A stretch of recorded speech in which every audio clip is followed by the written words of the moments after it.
ഒരു 2 ദിവസത്തെ അവധി കിട്ടിയപ്പോൾ ഞാനും അജിയും കൂടി അട്ടപ്പാടി വരെ ഒന്ന് പോയതാട്ടോ. ആ സമയത്ത് സീതപ്പഴം പറിക്കാം ആൻഡ് പുഴയിലും പോകാമെന്നുള്ളൊരു പ്ലാനിലാണ് ഞങ്ങൾ പോയത്. ഒരുപാട് കിട്ടിയിട്ടോ, ഒരു സഞ്ചി നിറയെ സീതപ്പഴം കിട്ടി. എനിക്ക് ഭയങ്കര ഇഷ്ടമുള്ളൊരു പഴമാണത്.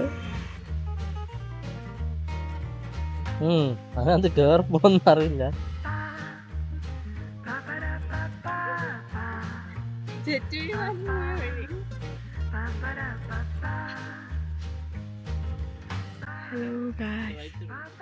ഈ പഴത്തിന് നിങ്ങളെ നോക്കി എന്ത് പറയും എന്ന് പറയണം. This is the one.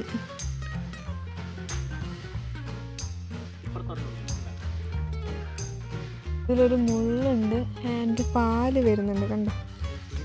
ചെടിയാണ്. ഓ മൈ ഗാഡ്,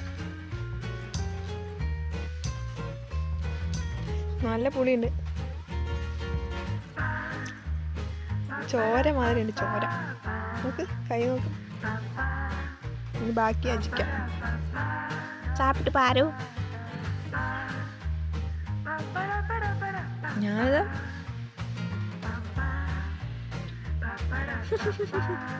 ഞാനത് കടിച്ചപ്പോഴത്തേക്ക് എൻ്റെ കയ്യിലടക്കം അതിൻ്റെ ബ്ലഡ് പോലെ അതിൻ്റെ ചാറ് വീണു.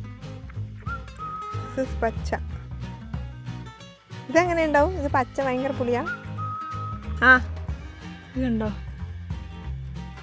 ഒരെണ്ണം, ആൻഡ് വേറെ ഒരെണ്ണം അവിടെ ഇരിപ്പുണ്ട്.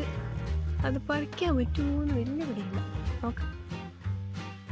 സോ നമുക്ക് ഇത്രയും കിട്ടിയിട്ടുണ്ട് കേട്ടോ. ശരി, പഴുത്ത് കഴിച്ചു.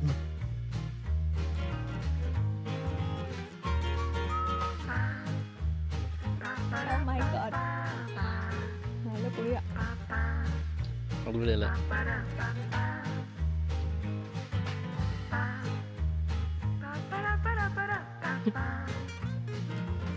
നിങ്ങളുടെ നാട്ടിൽ ഇതിനെന്താ പറയാ?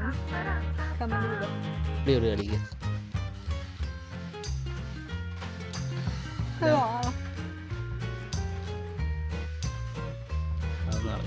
തുപ്പ് പച്ചടിക്കും ഒരു കടി.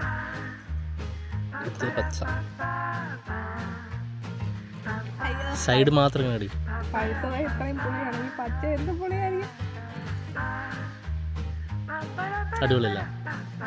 സൈഡല്ല, ആക്ച്വലി പഴുത്തേനെക്കാട്ടി സൂപ്പർ പച്ചയാണ്. പക്ഷെ കറമാരി വരും എത്ര സൈഡില്. അകത്ത് കഴിക്കണ്ട കേട്ടാ. സൂപ്പർ ആയിട്ടുണ്ട് കേട്ടോ, അടിപൊളി.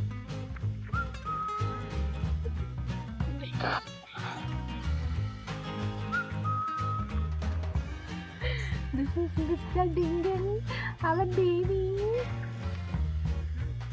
Subscribe பண்ண சொல்லு. Subscribe. ഇവൻ കുറയ്ക്കില്ല കേട്ടോ. Subscribe. ഊമയാണെന്ന് ഡൗട്ട് ഉണ്ട്. മ്യൂട്ടാന്ന് തോന്നുന്നത്. Subscribe കുഞ്ഞു. Subscribe. നാനിനാണ് വീട്ടിൽ അത്ര സ്ഥലം ഉണ്ടായിട്ട് ഇവിടെ മാത്രം പോകും. ശരി,